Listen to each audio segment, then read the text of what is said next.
ইফতারিতে সারাদিনের ক্লান্তি দূর করে এবং পুষ্টিগুণে ভরা সাবুদানা এই ডেজার্টটি, এটা কিন্তু সন্ধ্যার সময় আমাদের সকলের জন্য হেলদি এবং স্বাস্থ্যসম্মত।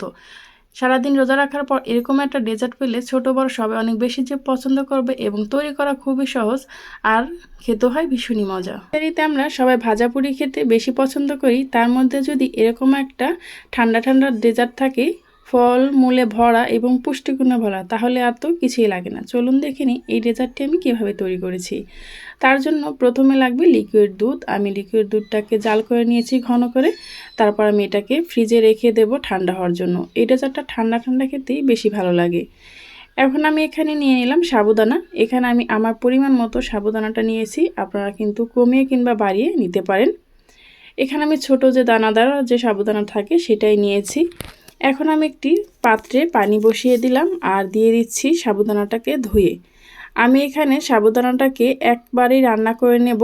এই সাবুদানাটাকে আমি রান্না করে ছেঁকে পানিটা ফেলে দেব না, তাহলে দেখা যায় এটার ভিতরে যে পুষ্টিগুণটা থাকে সেটাও কিন্তু চলে যায়। আর এটা একদম পারফেক্টভাবে একদম ঝরঝরে মানে পাতলা পাতলা হবে, কোনো রকম একটার সাথে একটা লেগে থাকবে না। এখন আমি হাফ যখন রান্না হয়ে যাবে তখন এর ভিতরে আমি চিনিটা দিয়ে দেব। এখন এটার ভিতরে কিন্তু অর্ধেক অর্ধেক সাদা সাদা রয়ে গেছে, দেখতেই পারছেন। এই অবস্থায় আমি চুলাটাকে বন্ধ করে দিয়ে ঢাকনা দিয়ে ঢেকে রেখে দেব। এই গরম অবস্থায় যদি আপনি ঢাকনা দিয়ে রেখে দেন তাহলে কিন্তু এটা একদম ঘন হবে না বা আঠালো হবে না। যখন আমি ঢাকনাটা খুলবেন দেখবেন একদম পাতলা হয়ে গেছে। আর দেখতেই পারছেন আমি কিন্তু সাবুদানাটাকে একদম পরিপূর্ণভাবে একদম রান্না করে নিইনি, একদম মাঝখানে অর্ধেকটা সাদা রয়ে গেছে। এই অবস্থায় আমি ঢাকনা দিয়ে ঢেকে রেখে দেব যতক্ষণ না পর্যন্ত এটা ঠান্ডা হয়। ফিরে আসছি ঠান্ডা হওয়ার পরে।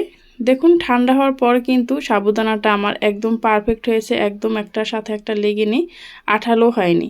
এটা আরও ঝরঝর হয়ে যাবে যখন আপনি লিকুইড দুধটা ব্যবহার করবেন। এখন আমি পরিমাণ মতো এখানে নিয়ে নিচ্ছি সাবুদানা। সারাদিন রোজা রাখার পর এরকম একটা সাবুদানার ডেজার্ট খেলে দেখবেন শরীর মন সব কিছুই ঠান্ডা হয়ে যাবে এবং সারাদিনের ক্লান্তিও দূর হয়ে যাবে। এখন আমি যে দুধটাকে জাল করে রেখেছিলাম তার মধ্যে থেকে এখন আমি লিকুইড দুধগুলো দিয়ে দিচ্ছি। আমি এখানে 3 কাপ পরিমাণ লিকুইড দুধ ব্যবহার করেছি। আপনারা যে পরিমাণ তৈরি করতে চান সেই পরিমাণে কিন্তু দুধের পরিমাণটা বাড়িয়ে দিতে পারেন অথবা সাবুর পরিমাণটাও বাড়িয়ে দিতে পারেন। এখন আমি এই সাবুদানাটাকে নেড়ে চেড়ে মিশিয়ে নিচ্ছি। আমি দেখছি এখানে আর প্রয়োজন আছে কিনা। দেখতে পাচ্ছেন এটা কিন্তু অনেকটাই এখন পাতলা আছে। আমি এর ভিতরে আরও কিছুটা মিক্স করে নেব, একটু ঘন করে নিচ্ছি। এই যে দেখতে পাচ্ছেন একদম ঘনও না, এখন কিন্তু একদম পাতলাও না। এটা এমন হয়েছে, এটা কিন্তু একদম আঠালো হয়নি, একদম পারফেক্টভাবে হয়েছে। অনেকে কিন্তু দুধের সাথে কর্নফ্লাওয়ার দেয়, কর্নফ্লাওয়ার দেওয়ার কোনো প্রয়োজন নেই।